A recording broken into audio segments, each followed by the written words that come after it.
एक और टिप्पणी आई है सर आपके लिए। इनकी आईडी का नाम तो नहीं लिखा हुआ है, लेकिन कह रहे हैं कि हम तो ललित सर की एडवाइस देखते हैं। चलिए ठीक है। अक्षु जी हैं, कह रहे हैं 25,400 पुट होल्ड है एट 2024 फैब की टारगेट व्यू जानना चाह रहे हैं। मैम आज की एक्सपायरी है 25,450 जी। सो अभी तो मैम अब एक्सपायरी होने में बस अभी थोड़ी देर में एक्सपायरी हो भी जाएगी। क्या प्राइस में क्या होल्ड है?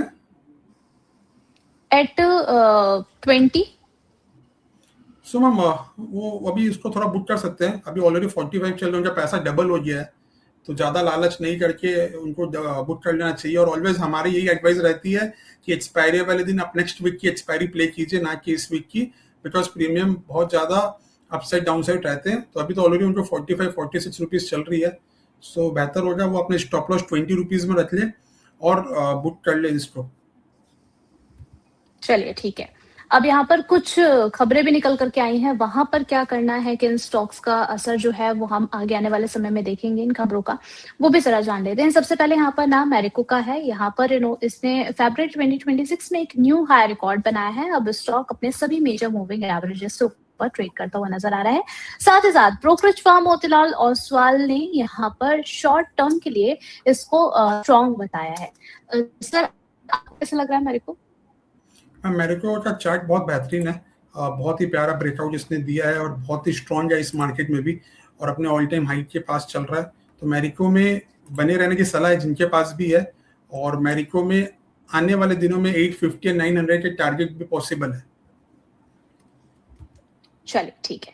यहाँ पर बढ़िया लग रहा है मेरे को सर को। और नेक्स्ट हम काउंटर की बात कर लेते हैं। नॉर्थर्न आर्क कैपिटल की 254 पर ट्रेड करता हुआ नजर आ रहा है। आज एक अच्छा अपसाइड मूव देखने को मिल रहा है 3.43% का। यहाँ पर हम देखें तो मोतीलाल ओसवाल की तरफ से यहाँ पर भी बाय की रेटिंग दी गई है। टारगेट प्राइस दिया है 360 का, जो कि लगभग से 46% की अपसाइड दिखा रहा है।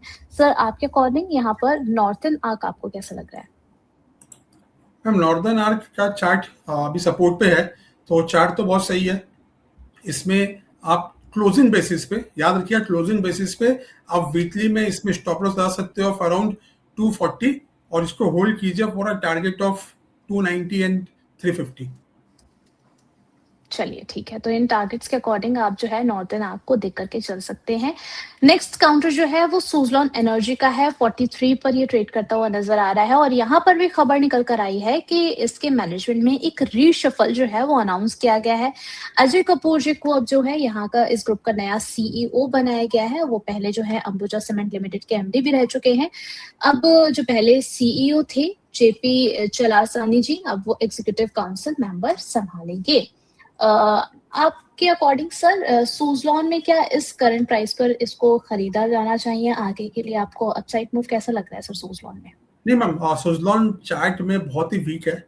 अभी वो अपने 100 वीक मूविंग एवरेज के आसपास, 200 मूविंग एवरेज के आसपास आने वाला है, दैट इज 42 का लेवल्स। सो हमारे हिसाब से सुजलॉन में आप फ्रेश बाई तो ना ही कीजिए। फ्रेश बाई तभी कीजिए जब वो एटलीस्ट 50-55 के ऊपर close they on weekly basis. उससे पहले सुजलॉन में फ्रेश बाई की सलाह नहीं है।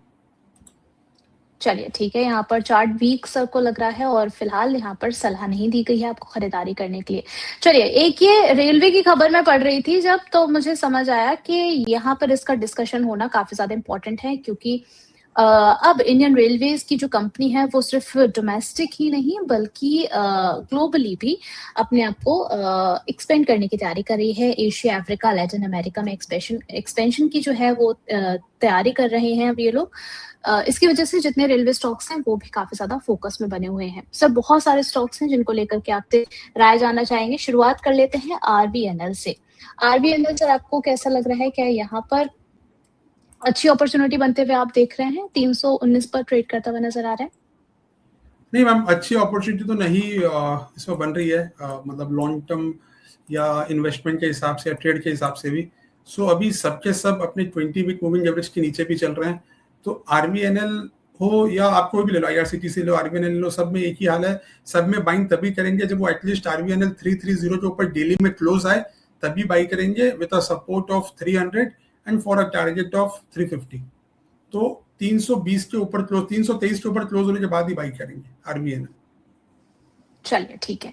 नेक्स्ट इरकॉन इंटरनेशनल के बारे में बात कर लेते हैं। 1.48 पर ट्रेड करता हुआ नजर आ रहा है, क्या करना चाहिए सर इरकॉन इंटरनेशनल में? हम इरकॉन अपने 200 वीक मूविंग एवरेज के पास सपोर्ट लेता हुआ नजर आ रहा है। अगर ये 148 के नीचे क्लोज हो जाता है ये वीक, तब इसमें बहुत बड़ी डाउनसाइड ओपन हो जाएगी ऑफ 20-30%। तो इसे भी तभी बाई करना है जब ये एटलीस्ट 158 के ऊपर close they on daily basis, उससे वो पहले बाई नहीं करना इसमें। चलिए ठीक है। नेक्स्ट हम यहाँ पर जो है इरकॉन के बारे में बातचीत हो गई है, आरबीएल पर बात हो गई है। यहाँ पर आईआरएफसी के बारे में भी जान लेते हैं। 110 पे भी चलता हुआ नजर आ रहा है। आज 1.64% की जो है यहाँ पर गिरावट देखने को मिल रही है सर। यहाँ पर क्या कुछ आगे हम अच्छा मूव आते हुए देखेंगे? नहीं मैम, आईआरएफसी सबसे वीक है ये तीनों में जिसने आपने डिस्कस किया। आईआरएफसी एक बहुत ही इंपॉर्टेंट सपोर्ट के आसपास है। अगर ये 108 के नीचे क्लोज दे देता है ये वीक, तब इसमें एक बड़ी डाउनसाइड ओपन हो जाएगी वापस। तो इसमें भी फ्रेश बाइंग की सलाह इसमें भी नहीं है मैम। चलिए ठीक है। नेक्स्ट बात कर लेते हैं जुपिटर वैगन्स की। 283 पर चलता हुआ नजर आ रहा है। आज 2% की यहाँ पर नीचे गिरावट भी देखने को मिल रही है, क्या करना चाहिए सर यहाँ पर? सो मैम जुपिटर वैगन में सपोर्ट है 248 के आसपास। तो जुपिटर वैगन में भी फ्रेश बाई तो नहीं करनी चाहिए। ये जब तक 300 के ऊपर क्लोज नहीं ऑन वीकली बेसिस तब तक फ्रेश बाई नहीं आएगी, और बिलो 248 ये और वीक हो जाएगा। चलिए, अब यहाँ पर बहुत सारे कुछ सवाल भी आ चुके हैं सर, वो भी आपसे जानना चाहेंगे। पिंटू कुमार जी हमारे रेगुलर व्यूअर हैं, ये कह रहे हैं कि सर आईटीआई शेयर में क्या करना चाहिए? बाइंग प्राइस है इनकी 358 की, 40 शेयर्स हैं, आगे क्या टारगेट्स हैं, शॉर्ट टर्म का इनका व्यू है। सो मैम आईटीआई अगेन अपना स्ट्रक्चर खराब कर रहा है। इसका सपोर्ट ऑलमोस्ट 243 के आसपास इसका एक सपोर्ट है, वो 200 वीक मूविंग एवरेज। सो अभी सेल ऑन राइज है, जैसे ही आपको थोड़ा सा ऊपर प्राइस मिला प्लीज इसमें अपना प्रॉफिट बांध के निकल जाइए। चलिए ठीक है।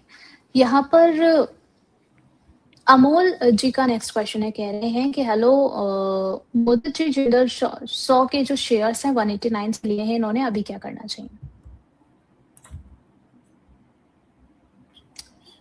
ललित जी नाम है उनका सर, आपने गलत नाम लिखा हुआ है। Ma'am Jindal 100 again weekly chart में ये अपने 200 वीक मूविंग एवरेज के नीचे चला गया है। सो इसमें बहुत ही इंपॉर्टेंट सपोर्ट है 155 का। अगर 155 के नीचे क्लोज हो जाता है वीकली बेसिस, तो आने वाले दिनों में ये आपको 120 एंड 110 का लेवल्स भी दिखा सकता है। सो आपको यही राय दी जाएगी कि आप थोड़ा सा राइज हो तो उसमें आप प्लीज प्रॉफिट बुक करके निकल जाइए। चलिए, शोएब अहमद जी का क्वेश्चन है, कह रहे हैं मेरे पास एलटी फूड्स के 50 शेयर्स हैं एट द प्राइस 435, आगे क्या करना है सर? सो मैम ये एलटी फूड और ये सब टैरिफ के चक्कर में बहुत ही शेयर में अप डाउन देखा गया। सो अभी एलटी फूड का स्ट्रक्चर अभी सही है, उतना खराब नहीं है। इतने सारे शेयर्स में सबसे अच्छा स्ट्रक्चर इसका ही देखा गया। तो एलटी फूड में आपके पास कुछ stop loss of around 330 levels का, और अगर ये ऊपर चलना चालू हुआ, अगर ये जैसे ही 472 का लेवल क्रॉस होगा, इसमें आपको अच्छी रैली दिखाई देगी टुवर्ड्स 520। ओके, यहाँ पर आपने सर टैरिफ की बात करी है, जिसकी वजह से कई ऐसे स्टॉक्स थे जो कि फोकस में आ चुके हैं। अब सुबह भी हम इस पर चर्चा कर रहे थे। टेक्सटाइल को लेकर के अब आपका सर व्यू क्या है, आगे क्या हम फ्यूचर देख रहे हैं? सो हम अगेन टेक्सटाइल में आज वापस एक न्यूज आई थी, वो इंडियन गवर्नमेंट की कुछ उन्होंने इम्पोर्ट भी कुछ इंक्रीज किया है, उस चक्कर में आज वापस गिरावट देखने को मिली है। सो अभी जब तक India US trade deal sign नहीं हो जाता है, बिकॉज अभी वापस वहीं अपने घूम फिर के आ गए हैं कि इंडिया यूएस की ट्रेड डील साइन नहीं हो रही है फॉर द टाइम बिंग। जब तक वो साइन नहीं होगी तब तक टेक्सटाइल शेयर में बहुत ऊपर नीचे देखा जाएगा। जैसे ही वो डील साइन होती है, क्या रेट में साइन हो रही है, एंड चाइना और वियतनाम को एंड बांग्लादेश के अगेंस्ट में कितना एडवांटेज हमें मिल रहा है, तभी एक रैली चालू होगी अपसाइड में।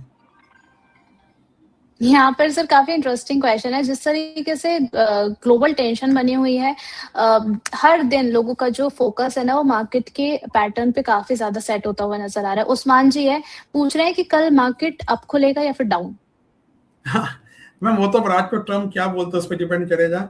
भाई हमारे लिए मार्केट हम बहुत ज्यादा ही बियरिश है सिंस लास्ट वीक। और हमने अपने क्लाइंट को भी पुट दिला के रखा है निफ्टी का एज अ डिस्क्लोजर और लास्ट वीक से ही। तो हमें लग रहा है बाजार यहाँ से नीचे जाने के लिए रेडी है टूवर्ड्स जो डील हुई थी 2 फरवरी, जो गैप है 25108 वो आने वाले दिनों में दिख सकता है।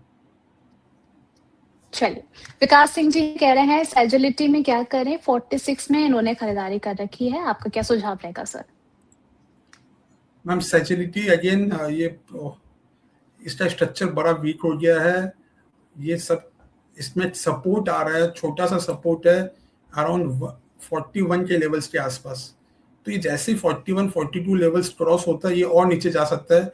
तो अगर थोड़ी सी राइज आए तो आप इसे प्लीज प्रॉफिट बुक कर लीजिए। आप तभी इसमें बाई कीजिएगा जब ये 50 रुपीज के ऊपर सस्टेन करे ऑन डेली बेसिस, तभी बाई करना है। उससे पहले तो हर राइज में इसको प्लीज सेल कर दीजिए। चलिए, पिंटू कुमार जी का नेक्स्ट